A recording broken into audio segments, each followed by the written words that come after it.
Good afternoon. Welcome to our November COPE Feeding the Need, Developing Solutions webinar.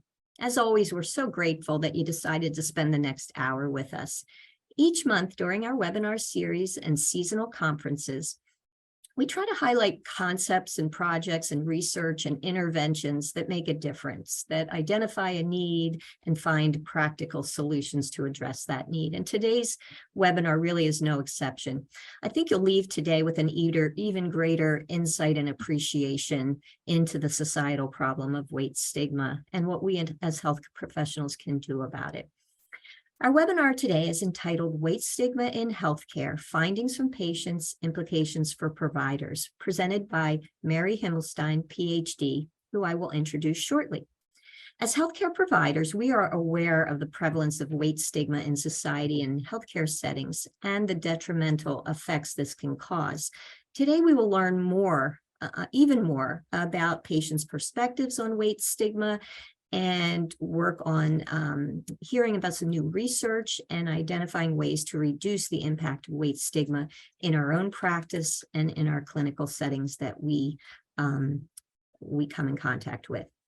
We're thrilled to welcome you today, whether it is your first COPE webinar or whether you regularly attend our monthly webinars. My name is Lisa Dewald, and I am the Program Manager for the McDonald Center for Obesity Prevention and Education at Villanova University's Fitzpatrick College of Nursing. I have the pleasure of being the moderator for today's program. As you can see on the screen, today's objectives are to define different forms of weight stigma, to understand the effect of weight stigma on health, to understand patients' perspectives and experience of weight stigma a little more fully, and finally to outline steps to reduce weight stigma in healthcare based on patient-reported experiences and other recommendations. Before we begin the presentation, I just want to remind you that PDFs of today's PowerPoint slides are posted on the COPE website, villanova.edu/COPE. After going to COPE's website, look for webinars on the menu bar and follow this to this month's webinar presented by Mary Himmelstein, PhD. The Q&A box will be open throughout the presentation for you to ask a question. We will address as many questions as possible at the end of the presentation.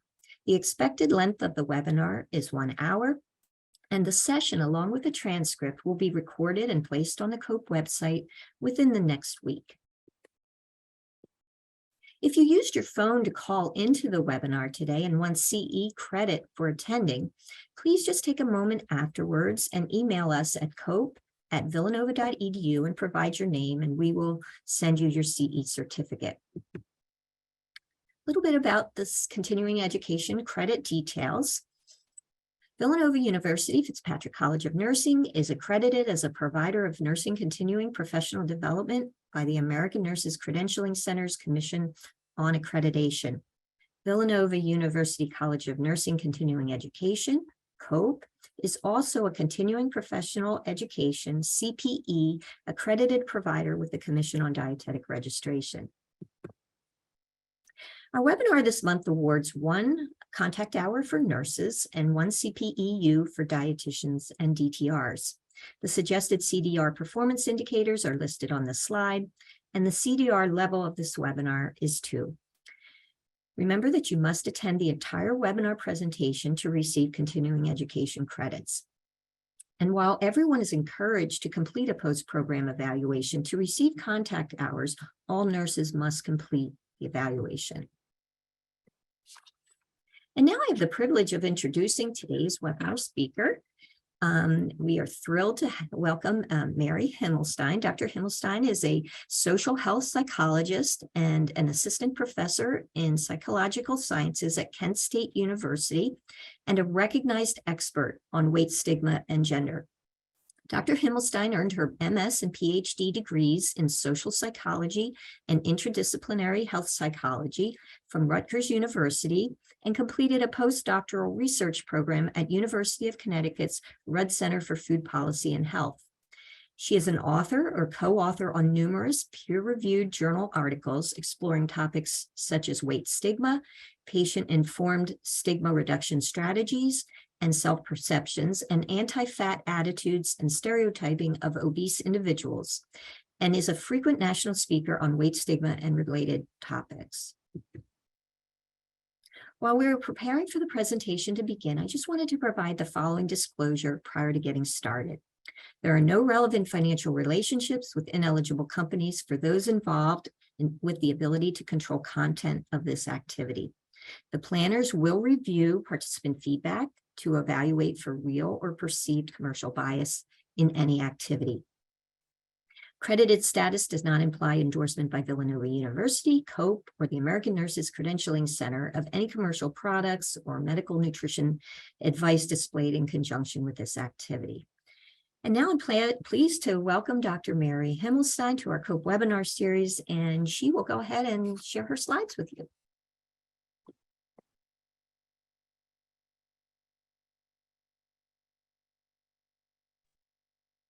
Hi, everyone. Thanks for inviting me, and I'm excited to be here. So I'm going to talk to you a little bit today about weight stigma in healthcare, and the title for my talk is Findings from Patients and Implications for Providers. Before we jump in, we're going to have a little poll to just figure out who is in the audience. So if Lisa, if you could launch that poll.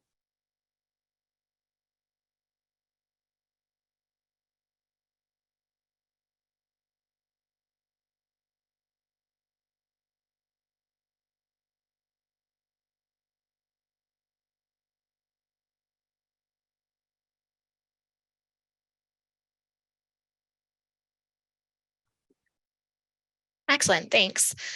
So I just wanted to get an idea of potentially who I may be speaking with, and that helps me to gear that presentation a little bit. So I appreciate you all responding to that poll.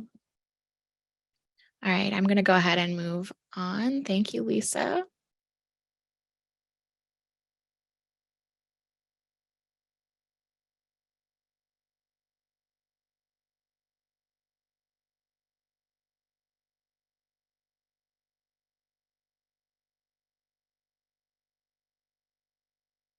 Okay, there we go. I can move it off the screen. Okay. So this is what we're going to talk about today. I'm going to start off with things that you probably have already heard to make sure we're all on the same page for what we're talking about when we talk about weight stigma.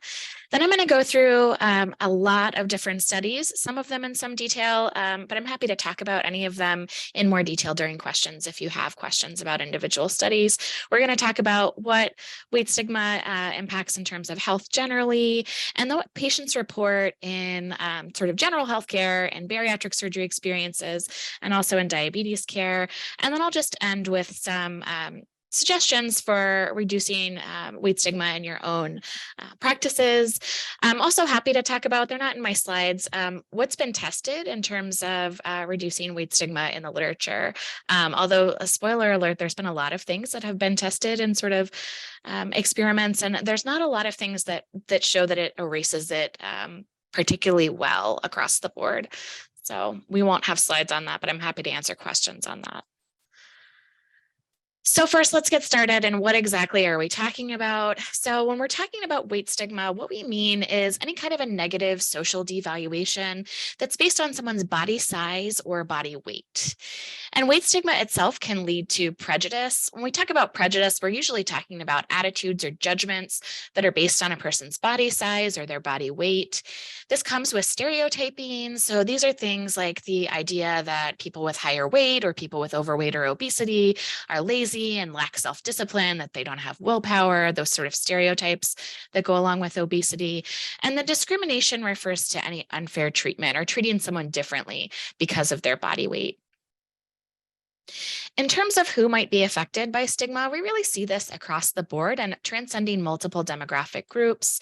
So we know that both men, women, transgender, and non-binary individuals report weight stigma. We know that it happens across the SES spectrum, so both in folks who are high in income and education and folks who are low in income and education.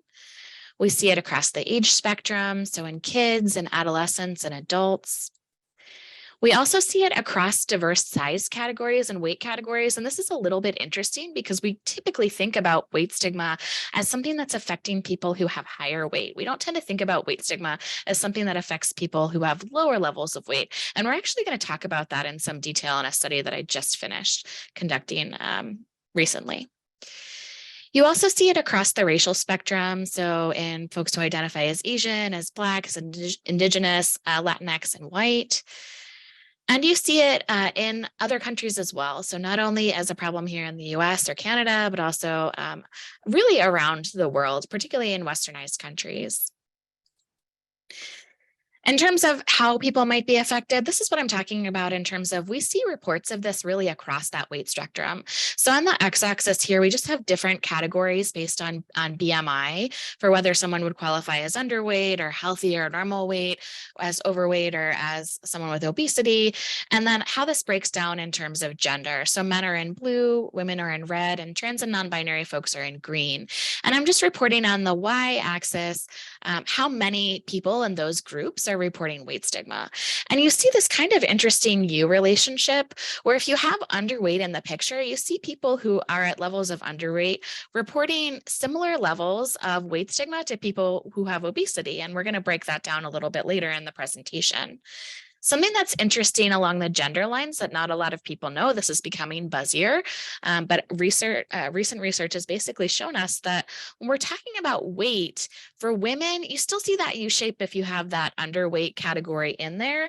But what's interesting in terms of a gender difference here is that for women, when we're going from healthy weight to overweight to obesity, we see this nice linear relationship where the more weight or the higher BMI that you have, the more stigma that they're experiencing. And this isn't the case for both men and for trans and non-binary folks. And I'm going to show you what they look like now. So again, this is trans and non-binary folks, how many of them are reporting weight stigma.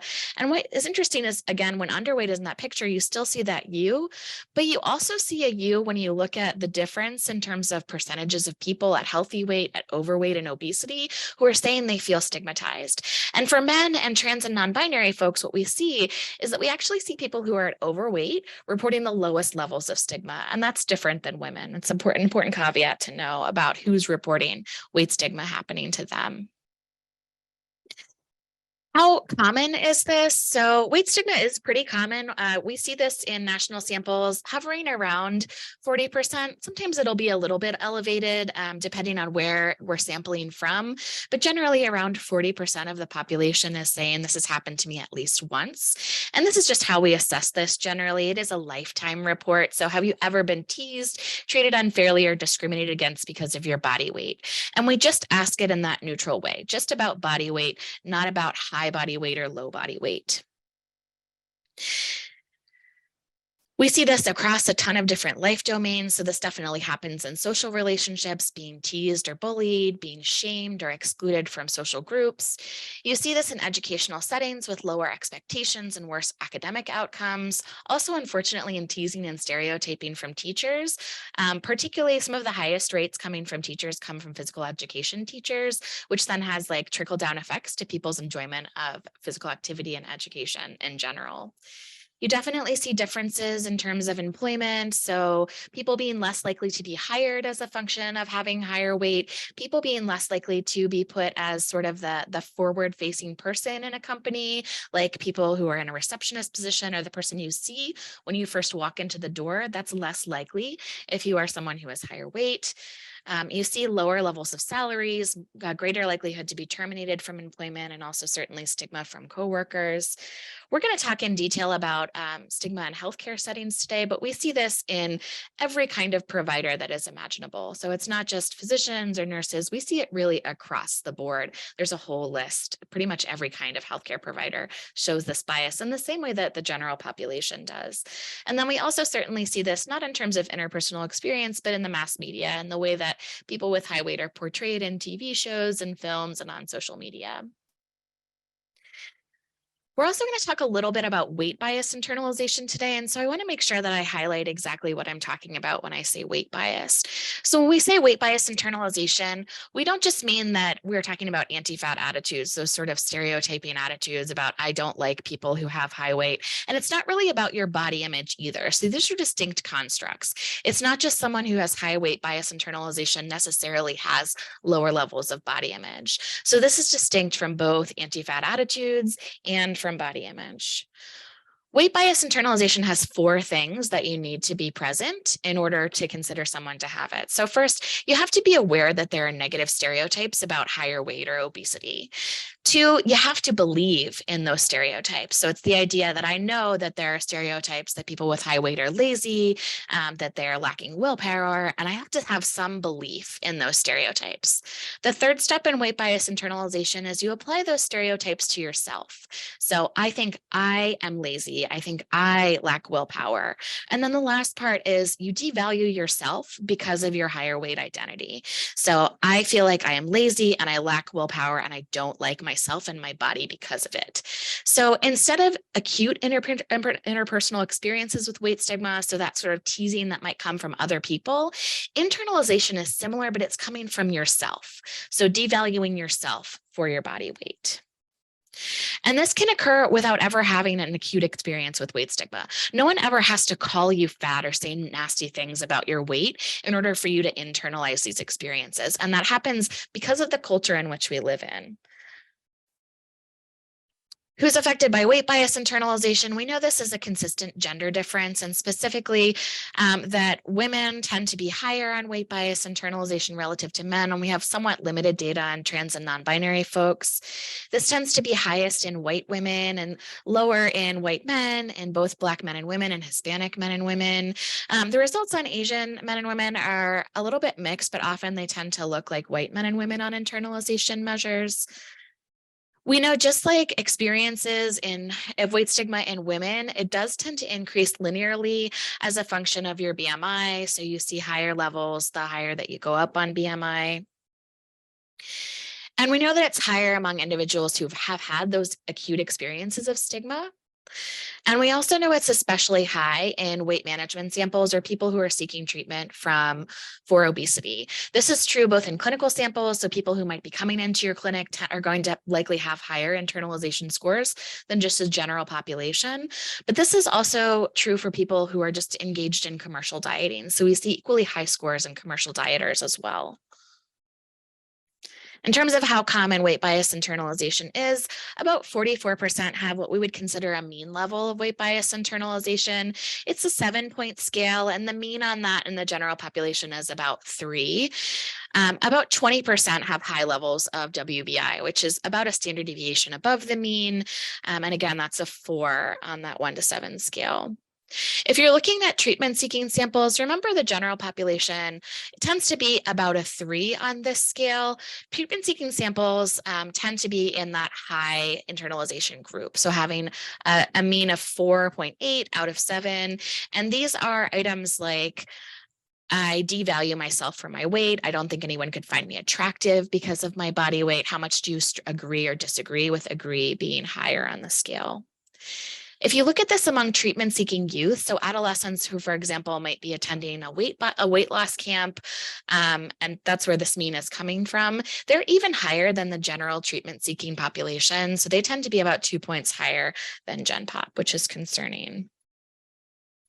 So next, we're going to talk about sort of what does this mean for health generally? What are the effects of weight stigma on health? What's associated with weight stigma on health? So this is kind of a broad overview slide. We're going to talk about each of these things in detail. But in general, experiences with weight stigma are longitudinally, in correlational studies and experimental studies, so also causally associated with psychological disorders, with lower levels of physical activity, with disordered eating like binge eating, with overeating like emotional eating, overeating and increasing your caloric intake after stress, with physiological markers of stress, with obesity and weight gain over time, and again, with disease burden and mortality over time. And we're going to talk about these each in some detail. So first, let's start with psychological consequences of experiencing weight stigma. So we know that people who have experienced weight stigma or who internalize weight stigma, so it could be either here, have an increased risk for depression, for anxiety, for low self-esteem, for poor body image, and for substance use issues. There's also recent research that's come out of Jeff Hunger's lab to show that you see higher amounts of suicidal ideation in people who have experienced weight stigma, particularly in adolescents. Weight stigma is also associated with lower physical activity. In adults, so those experiences, have you ever been teased, treated unfairly, or discriminated against because of your weight, are associated with not feeling too great about exercise, so negative feelings about exercise, and also pretty strongly with exercise avoidance, regardless of how old someone is, regardless of body dissatisfaction, and regardless of their own self-esteem. They also report lower intentions and less willingness to try to exercise. If you look at what this looks like in youth, I talked a little bit about this already, but about 85% of adolescents have seen someone else get teased for their weight in gym class. And sometimes that's even coming from, again, those teachers. And that weight teasing specifically leads to avoidance of physical activity, lower levels of physical activity, skipping gym class, feeling like they're not as able to engage in physical activity or less self-efficacy, and less enjoyment of sports overall. So it doesn't just affect that sort of gym class or physical education that's happening in school, but weight teasing in youth is affecting all of these sort of broad behaviors around physical activity, which again, if you think about youth, those are the times in which your health behaviors really become cemented and become patterns. And so this is particularly concerning. The kids who are experiencing weight stigma report a lower likelihood of engaging in physical activity and want to avoid it. And so essentially they're missing out on sort of those habit forming years when exercise and physical activity can get really ingrained. We also know that experiencing weight stigma is tied to a ton of eating behaviors on the disorder spectrum. So this can be clinical notions of binge eating, including binge eating with loss of control. It could be engaging in both healthy and unhealthy weight control behaviors. So healthy weight control behaviors being like, I try to eat at the same time every day. I try to control my portions. Those are also associated with experiencing weight stigma, but so are unhealthy weight controls, like I'm starving myself, I'm skipping meals, I am purging after I eat. We know that experiencing weight stigma is associated pretty strongly with increased food intake. It's one of the most common ways in which people say that they cope with the stress of experiencing stigma from others, that it can cause eating.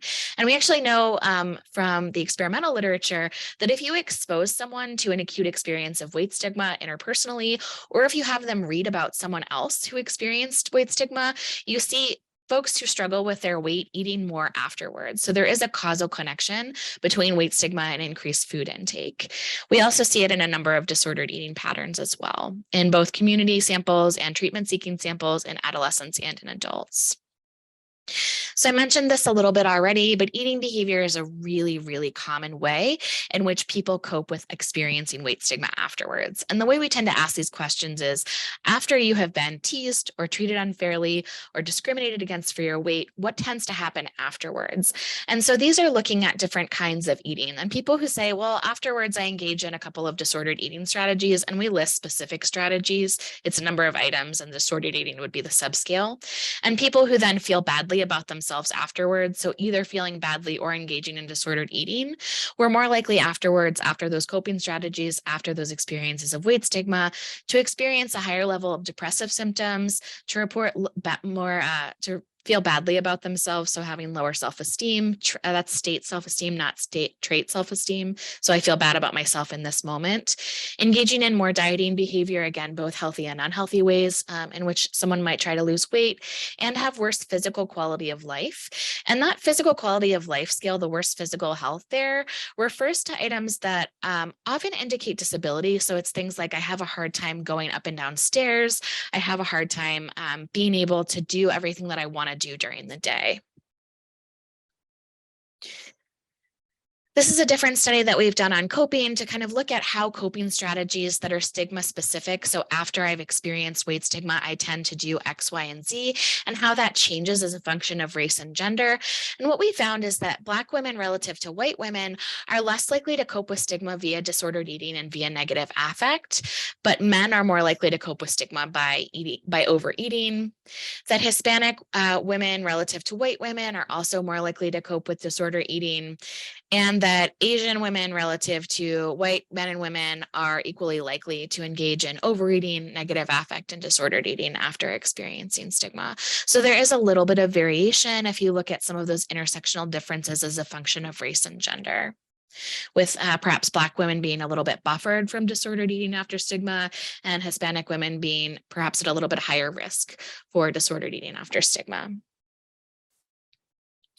What does this look like when you're teased in adolescence onto adulthood? So I'm going to present some findings from Project EAT, which is the eating and activity study out of the University of Minnesota. So this is a 15-year study with about 1,800 adolescents who were surveyed first when they were about in adolescence, so about 15. And this is looking at wave 4 data, so when they were in their early 30s. This is looking at frequency of weight-based teasing in adolescents, controlling for their weight, their BMI at adolescence, and it's looking at different sources of stigma and what that was related to at the 4th wave when they're in their 30s. So again, who teased you in adolescence? Were you teased in adolescence? And then what effects do we see 15 years later?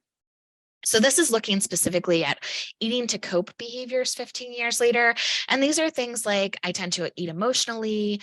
I tend to eat when I'm stressed. This is what this is measuring. So I'm eating to cope with stress.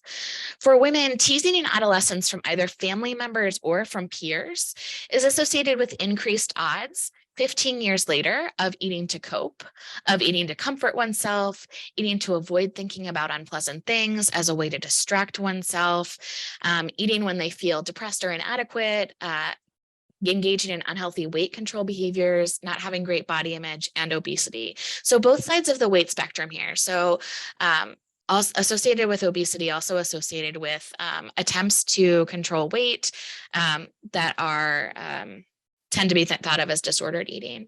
If we look at what this looks like for men, you see similar effects, but what's interesting is that for women, it matters whether it's your family who is stigmatizing you, but it also is your peers. And for men, it appears to be only your peers. And that's associated with relatively fewer outcomes, but still disturbing outcomes 15 years later. So being teased in adolescence from your peers was associated with eating to cope with stress, eating to comfort oneself, eating to avoid thinking about unpleasant things as a way to distract yourself, having poor body image, and also with obesity 15 years later. And again, this is accounting for all of those baseline variables, including their baseline BMI.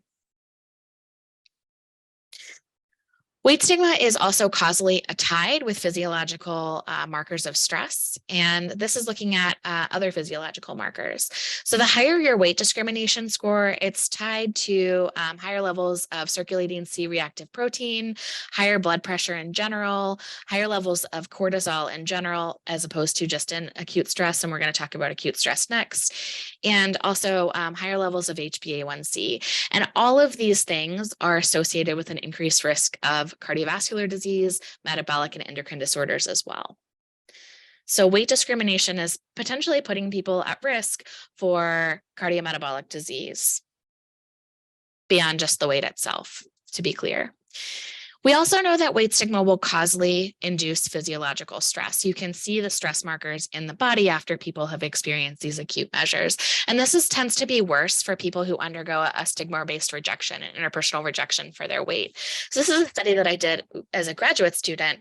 And essentially what we did is we brought people into the lab and we asked them before they came into the lab in a pre-screening survey how they felt about their weight relative to other people. Did you feel like you were average relative to other people, or did you feel like you were heavier than other people? And we specifically recruited those two groups. And I should say right off the bat that in general, this was a sample of college students at UCLA. And so we didn't have a lot of people who qualified as anything other than 18.5 to 24. These are mostly in that normal or healthy weight category. Very few people who fell into the overweight or obesity categories here. And we took them through an acute interpersonal experience with weight stigma. So we told them that they were interested in hormonal responses to shopping. They signed up for the psychology of shopping, and we brought them into the lab. They had a Confederate who was sitting in the waiting room, who was reading a magazine and had headphones in. One of the rooms was set up to be sort of like a young shop. At the time, we used Forever 21 as an example. So we had clothing racks set up. There was music playing. There were shoes and jewelry and things for them to try on, and they could see it from the waiting room. And essentially, then we had our researcher come out and say to our Confederate, congrats, you qualified to be in the shopping activity. You can come and start shopping. And so they took our Confederate into the room and closed the door. And then we brought our researcher back out again and had them talk to the participant and told them that they couldn't participate in the shopping activity either for a reason related to their weight or because they were the last to arrive and it was full. So they're either rejected because of their weight from doing this activity, or they couldn't do it because of just random chance. And then we looked at what that meant for their stress markers. And what we found is that people who already felt like they were heavier than their peers, after they had experienced that weight-based rejection, they spiked on cortisol, whereas people who felt like they were the same relative to their peers didn't have a really strong stress reaction. So this suggests that those interpersonal experiences with weight stigma do indeed influence our physiological stress, which is then important for what that means in the long term if we're having these experiences over and over and over again for dysregulation of our physiological systems. And this is sort of a model for how that could happen. So this is what happens just in a single instance. This is a model of what can happen over time when you have those repeated stressors over and over and over and over again. It affects your eating and physical activity behaviors. So through that health behavior pathway, it affects those acute reactions, which over time will lead to what's called allostatic load, which is wear and tear on your body and eventually dysregulation. That's going to be more likely for you to develop cardiovascular disease and metabolic disease. It also affects our healthcare quality. So there's less treatment adherence, you have lower trust in your providers. We're going to talk about some of these things a little bit more down the line. And then all of these things are contributing to stress, contributing directly to weight gain, and affecting our physiological health down the road as well. So it's a model of how sort of those acute stressors can then affect health in the longer term. So what about morbidity? So this is a couple of studies I did a few years ago looking at risk profiles for cardiovascular disease as a function of different kinds of discrimination. So we asked people about gender discrimination, racial discrimination, discrimination related to sexuality, to weight, and whether they're experiencing multiple forms. And what we found is that only weight stigma was associated with a higher risk profile for having cardiovascular disease, so higher risk for developing this. At this point, they hadn't been diagnosed. And we saw really similar things for type 2 diabetes. Again, people answering how often they're experiencing gender, race, sexual orientation, weight, or multiple forms of discrimination. And again, only weight was associated with a higher risk profile for type 2 diabetes. So there's something about this weight discrimination that's directly implicated in cardiometabolic disease.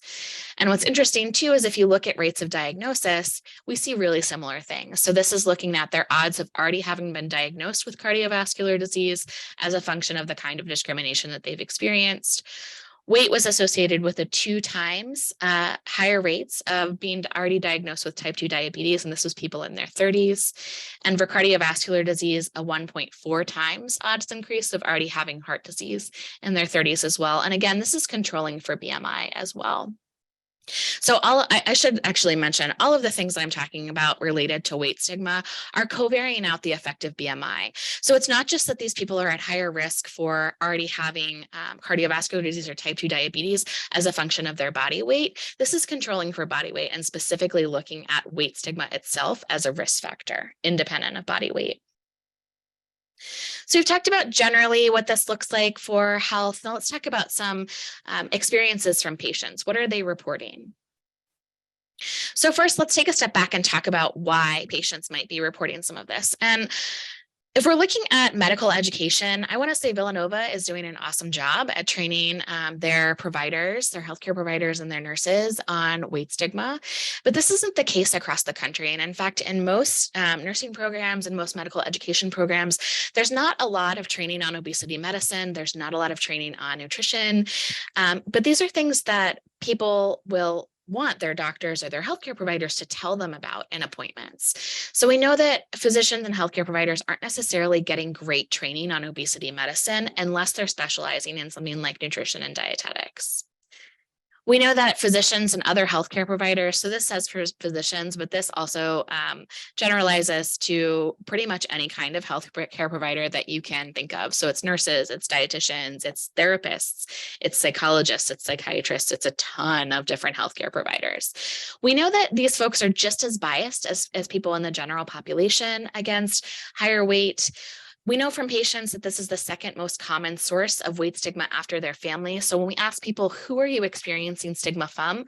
Family is number one, healthcare is number two. People who are treated, they report that higher weight patients are more annoying to treat. And they also report openly that they feel it's a waste of their time to talk to patients about weight when they're higher weight.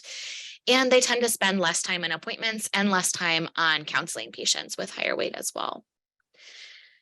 Patients who experience weight bias in healthcare tend to mistrust their providers more, adhere to treatment less, change doctors more often, which is problematic for keeping treatment consistent.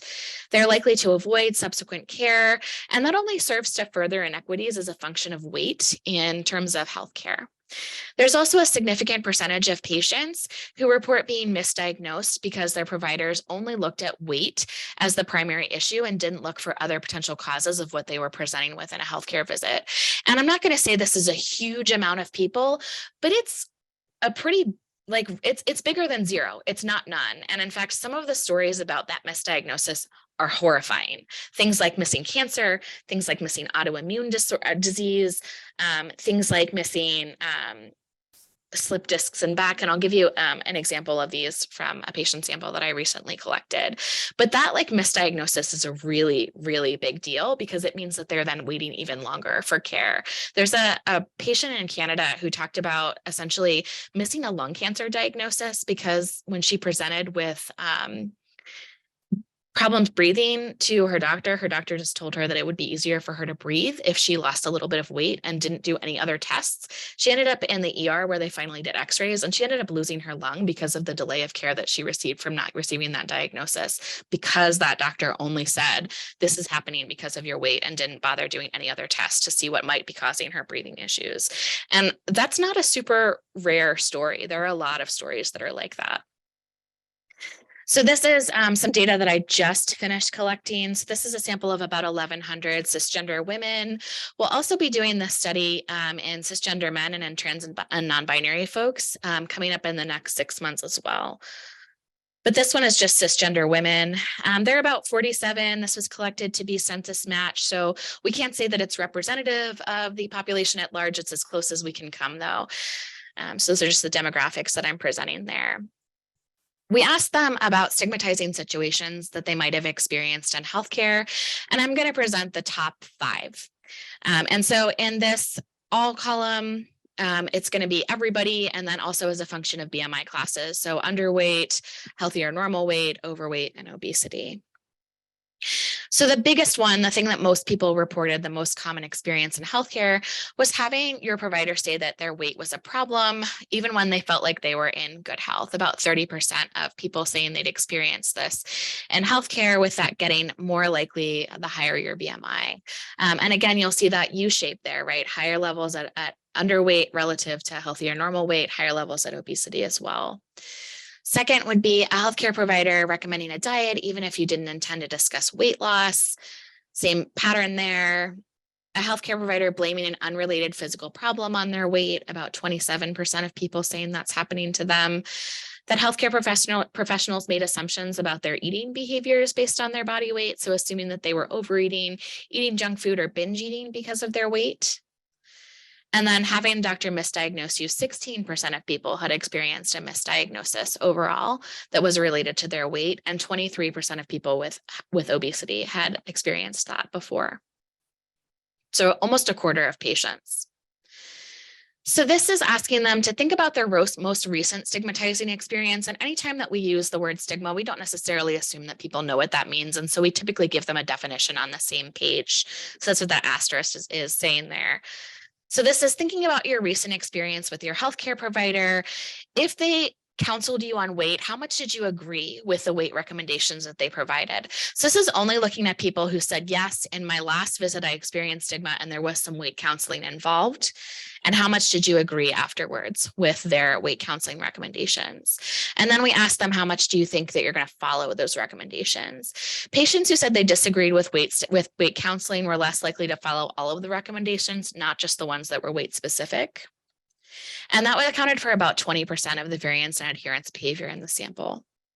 We asked if they planned to see the doctor again, if they were stigmatized and if weight counseling was present. And patients who disagreed with that weight counseling, that it should have happened in the encounter and that it didn't go well, were less likely to see that provider again subsequently. And that accounted for about 25% of the variance and their likelihood to follow up with that provider. We also asked them what experiences they had in healthcare, and we specifically focused on what happened the last time, although we have people reporting on lifetime here. So there's someone who talks about when they were 13 and we didn't recruit people under 18. So they're not necessarily talking about their last experience in healthcare, but they were supposed to be talking about their last experience. So these are just some of the responses that they gave. So after taking my vital signs, she told me I was obese and I needed to lose weight, even though all of my labs and my vitals were perfect. I was refused surgery because of my weight. The provider treated me like a child. I had slip discs in my back. My doctor told me my pain was because of my weight. This is the one who gave a longer history. I was 11 and I had an emergency appendectomy. A registered nurse commented that I looked 3 months pregnant. I was shocked and hurt. I felt so bad to tell my parents for many years. What does this look like across that BMI spectrum? So I promised that we were going to come back to the idea that we see women at underweight and at obesity reporting higher levels of weight stigma. And so we were kind of interested. The reason we asked these qualitative questions about weight stigma is because I really want to understand what lower weight women mean when they say that they've experienced weight stigma. Because most of the time when we think about weight stigma, we think about it as something that's being directed toward people with higher weight, certainly in terms of environmental things like not being able to fit into a chair, not having the right size equipment. We tend to think about those things more in people who are higher weight as opposed to people who are lower weight. And so this is really trying to understand what lower weight women are saying when they say that they've experienced weight stigma. And this is what I found. So this is just one response, but it's representative of the qualitative data for lower weight women. Lower weight women, when they say that they had been stigmatized in healthcare, often mean, at least based on these data, that they felt like they were judged on their weight and they were more worried about mental illness stigma. So I was really worried that my provider was thinking I was going to have an eating disorder or that I'm a drug addict. And it doesn't appear to be about weight per se, but about being worried about other perceptions for potential mental health problems. For higher weight women, they're reporting more typically what we think of as weight stigma. So my weight was used as a reason for my illness when I had endometriosis and ovarian cysts, getting on that misdiagnosis there. My doctor told me I was likely to die during my hysterectomy because of how big I was. He ridiculed me the entire time and it scared me to death. He said I was too fat to have the easy hysterectomy and I had to be cut open. The PA said I could easily lose weight if I wanted to. So these are things like experiencing pretty egregious negative comments. Other ones that aren't on here were things like I didn't have equipment that fit me properly. We also asked about reproductive care in this sample, and there were people in the qualitative data who talked about being in the middle of a pelvic exam and the doctor complaining because they had to get a larger speculum and commenting on their weight because of that. So happening across care experiences as well. We asked people, what do you think you should be talking about? Do you think providers should talk about the patient's body weight during an exam? There were no differences by BMI in terms of whether or not patients thought that doctors should be talking to them about their body weight. And it was a 5-point scale and the mean was about 4. So that suggests that most patients do in fact want to talk about weight. We asked, do you think providers should talk about nutrition with patients? And this is healthcare providers in general. It's not nutritionists and dietitians specifically. Patients with the higher levels of BMI didn't want to discuss nutrition. We asked about whether or not they should talk about exercise and physical activity. Patients with the highest levels of BMI didn't want to talk about physical activity. And we looked at why we might be seeing these responses. And what we found is that people who had BMIs that were in that high level range with obesity tended to be already having these conversations. So we asked about also how frequently these are occurring and how they were going. Are they generally positive or are they generally negative? And so some of the reasons why we see the people with the highest BMI saying, I don't want to have these conversations with my physician is because they're already having them and they're not going very well, often because of some of the disrespect that we're seeing in the qualitative data. So it points to needing to be particularly sensitive and respectful when you're having these conversations. So we asked, what can healthcare providers do to make communication about weight more helpful, more comfortable, and more useful to you? We got a lot of people who just said, please be kind, be compassionate, be respectful, be sensible. We had a lot of people say, ask beforehand. Ask me if I want to talk about it. Ask me if I'm interested in talking about it. Ask if it's a sensitive topic for me.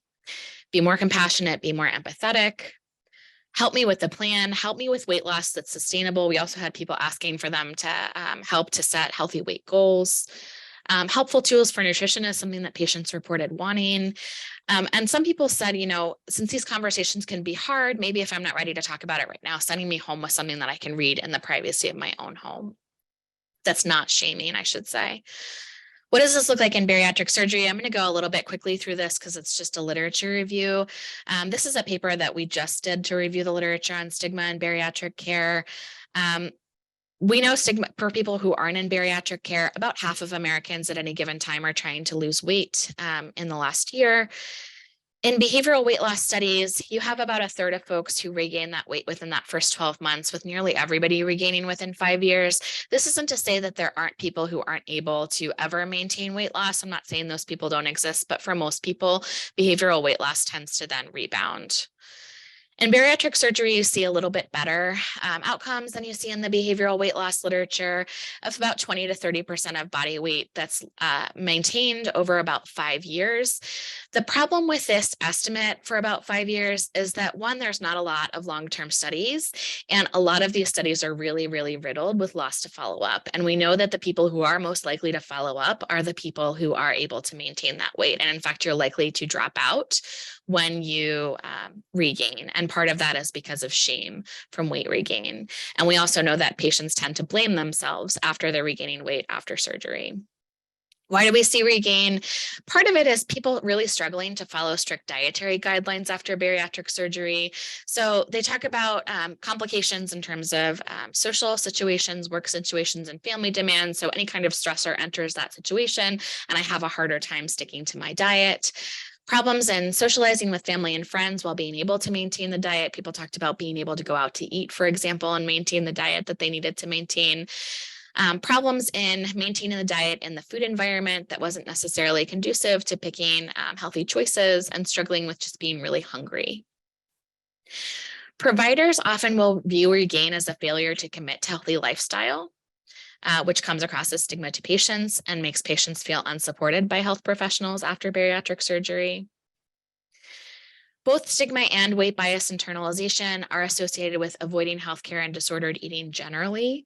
And after bariatric surgery, patients aren't necessarily recognizing the link between stigma and internalization and not being able to and regain, and with avoidance. And so when they tend to start regaining, they then blame themselves, which only reifies these stigma processes.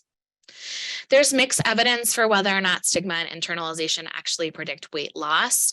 What we do know that they predict are disordered eating patterns after surgery and emotional eating after surgery, lower levels of physical activity, including self-efficacy for exercise, that's feeling like they're able to do exercise after surgery. And it also predicts being lost to follow up, so not going back to that physician when you start to regain. In terms of patient experiences, so often weight stigma experiences are reinforced in social media support groups, which are common for folks who have undergone bariatric surgery, and also by medical professionals themselves when people have trouble adhering to that plan. Having the surgery itself is stigmatized. So it's an additional stressor they're experiencing because people look at it as a shortcut or the easy way out to lose weight, which it's not. And they also view it as a cosmetic procedure that's mostly based on physical appearance and not for other health reasons, which is also problematic. So just bariatric surgery itself is highly stigmatized. What about in diabetes care? So we're going to look at diabetes stigma as well. And so this is kind of similar to weight stigma, but it's looking at differential treatment for type 2 diabetes specifically. So this is being blamed for your diabetes. This is internalizing negative messages about having diabetes. So having type 2 diabetes makes me feel like I'm a failure, for example, would be internalized or self-stigmatizing diabetes stigma. This is a sample of about 1,200 participants across the BMI spectrum. About 53% said that they'd experienced weight stigma, and that's higher than we see, about 10% higher than we see in the general population. I should say these are patients who have type 2 diabetes.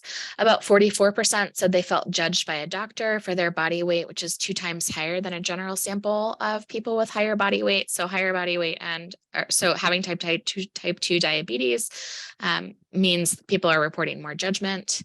About 26% felt that weight stigma was a barrier to getting good care.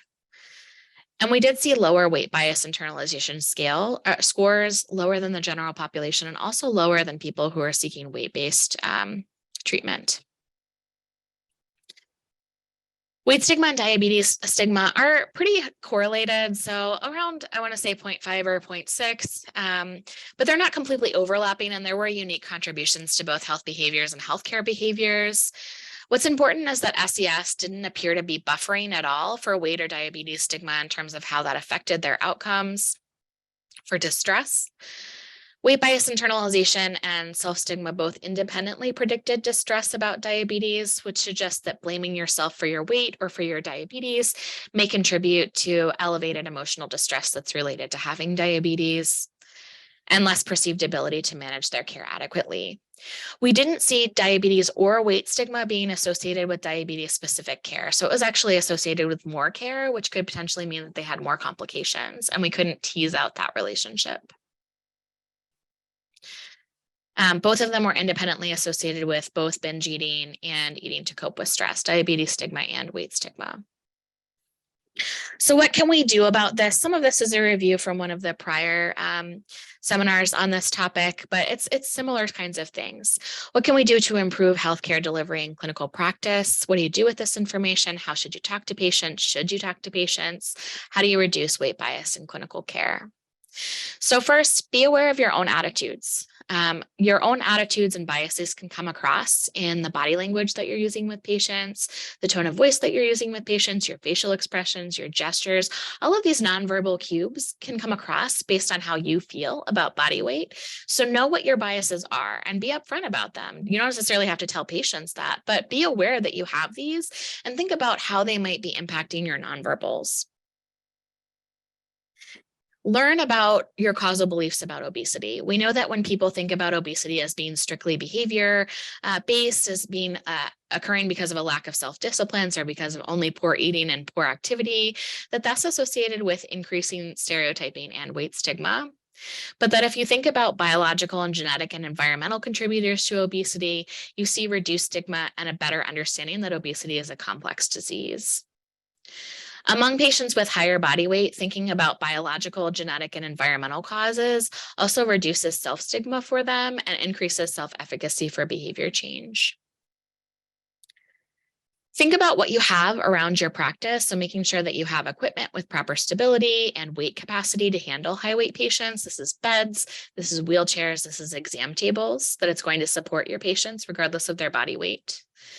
Making sure you have the correct size medical instruments available and readily available in every room if you're doing blood pressure in the room, so that they're not having to go to a special place to get a blood pressure cuff that fits or a syringe that's going to work, or a gown. Gowns are really important as well. Having gowns that are going to fit a variety of body sizes is important.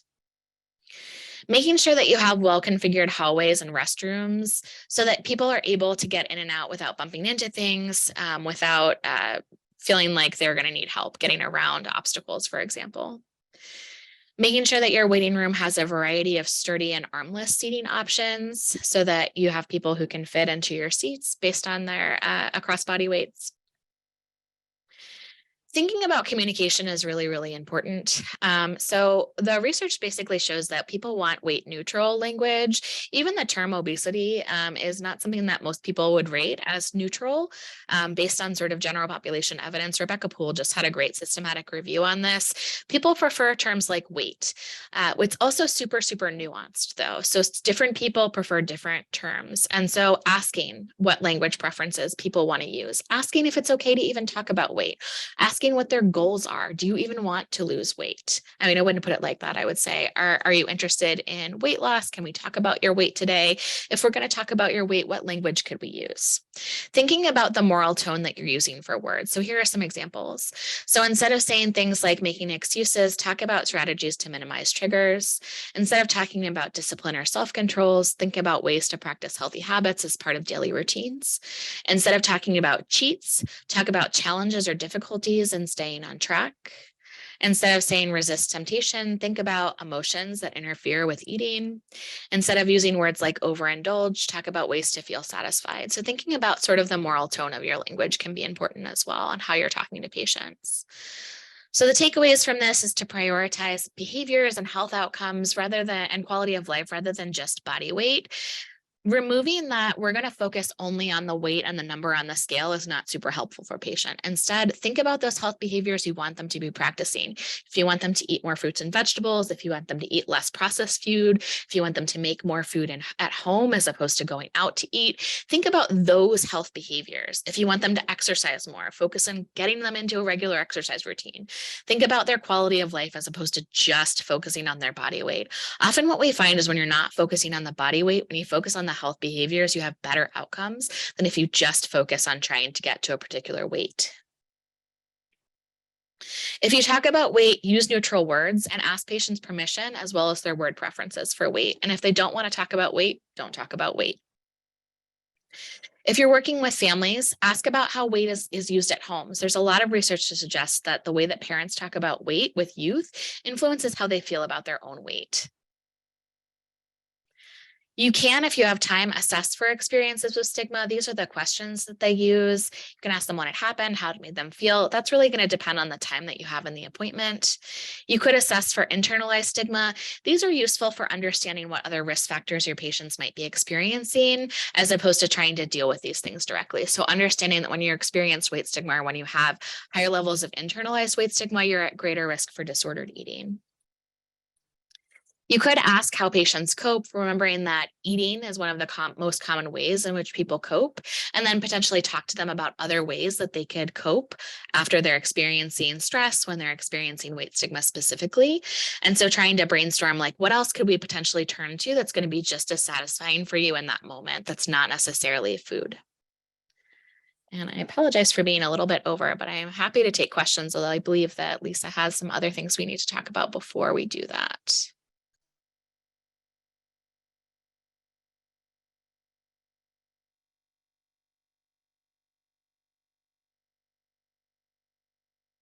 Hey, thank you, Dr. Himmelstein. That was awesome. You really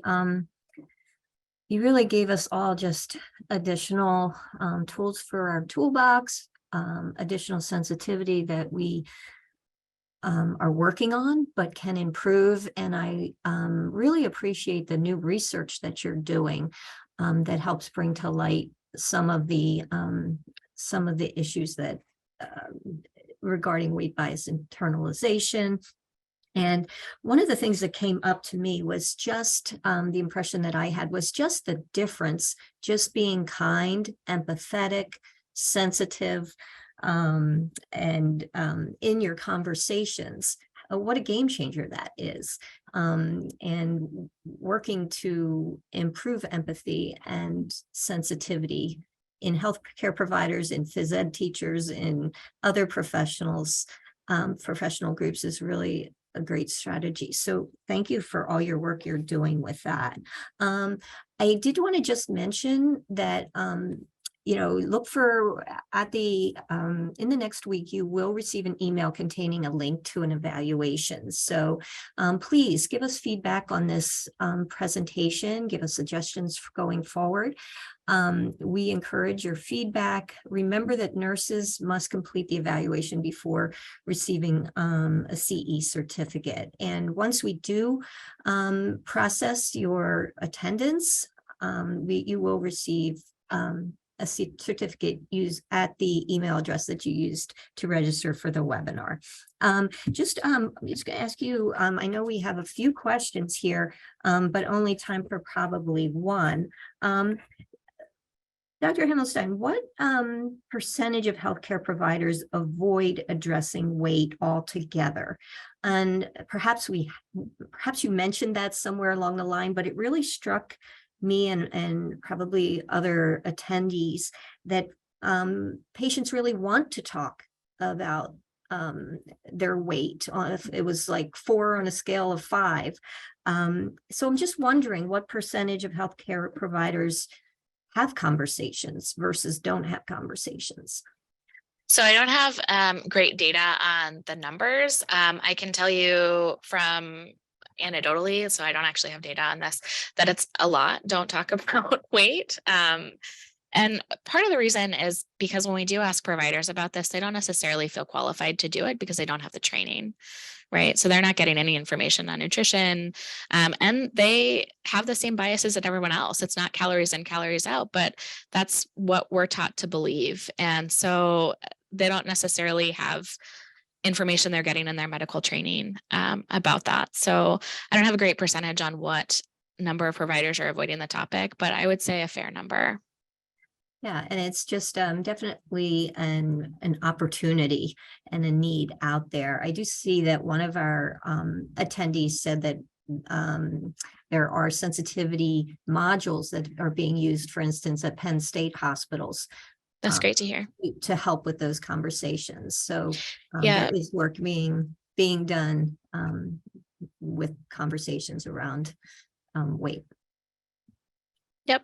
So, okay, well, love to continue this conversation, but we have run out of time. If you do have any additional questions, we're really grateful to Dr. Himmelstein for leaving her email address there. So feel free to reach out to her or to us with any additional questions. This is a topic that is a passion for many of us, and I know that additional work is being done in this area and will continue to be going forward. So thank you everyone for participating. Thank you, Dr. Himmelstein, for your wonderful, engaging style and your ability to give us a lot of information that we can use, that we can apply with sensitivity in our practices. So good luck with your research going forward. Yeah, thanks for inviting me. I'm glad to be here. Yeah, and thank you everyone for participating. We look forward to seeing you at upcoming COPE programs. Have a good evening.